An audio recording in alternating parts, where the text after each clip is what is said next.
Virabhadrasana B, or Warrior Two pose. So we're going to just break down the posture on its own without looking at the transitions just yet.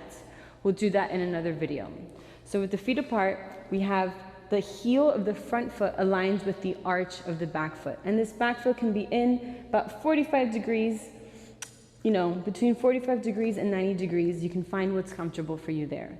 And then as we start to bend into the knee, you'll start to see how wide the feet need to be. So this can be a modified version where this thigh of the bent leg is more at a diagonal. If you want to go into the full expression of this posture, you widen the stance enough so that when you bend into this knee is making a 90-degree angle.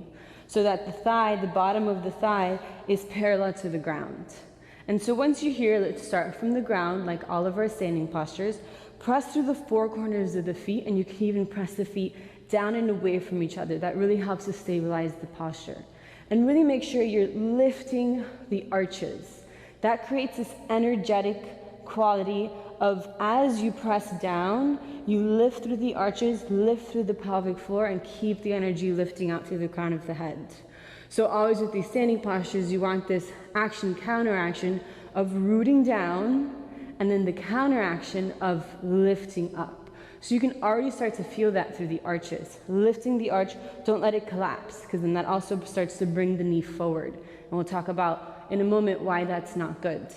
So lifting the arch of this bent leg foot, but also the back leg. So you really want to press to the outside edge of the foot, lift the inside of the arch. It's going to bring a lifting through the inner thigh. And then as you lift through the inner thighs, you come into an external rotation. So it's all connected. You lift through the arches, and that lifting through the insides of the legs starts to move us into an external rotation. It feels like you bring the sit bones towards each other.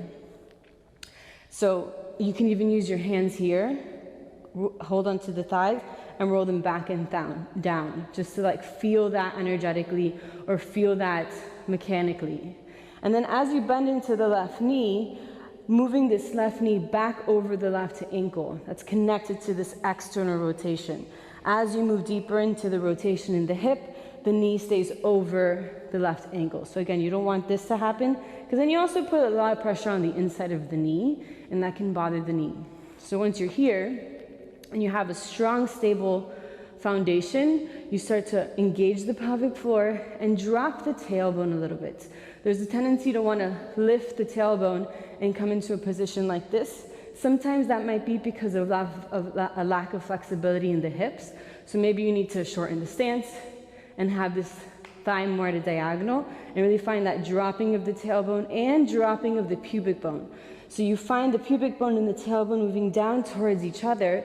So again, you have that downward moving energy to help you counteract and find an upward moving energy. So you engage the pelvic floor, you draw the lower belly in, and you feel the rib cage lifting away from the hips. Go back into the deeper version.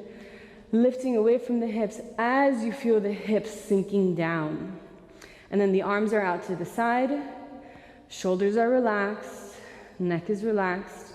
It's easy to kind of tense up here and go like this, because this posture can be difficult and the legs can be working so hard and shaking. So you transfer all of that intensity up into the shoulders of the neck. Maybe you do that, maybe you don't. I do for sure. So I always have to make this conscious effort of relaxing the shoulders, relaxing the face, relaxing the gaze. So you're here, gazing over the front hand. And you want us to make sure that you're not reaching forward with the torso. So that's a common thing I see, is you're reaching where the hand is going. You want to shift the torso back, so it feels like you're reaching back through this back hand, so that the torso is in the center. And it's over the legs, and you feel this balance through the legs, and you're not reaching forward and pressing more into this front foot. Reach the torso back so it's perpendicular to the floor, yeah? And the hands are coming straight out from the shoulders. Don't lift the hands, because then that's going to create the tendency of bringing the shoulders up. So the hands are in line with the shoulders, so the shoulders can relax. Good. And so the whole time you really are connecting into this quality of rooting down, so you have a really strong, stable base. This is like the legs of a warrior, but you're calm, you're focused, you're in the present, you're in the center. You're not reaching towards the future or reaching back to what happened before this posture. You're right in the center, like a warrior, ready for action, strong and stable in their legs, but also calm and present and ready to take on the moment without reacting and with a sense of calm and a sense of presence. All right.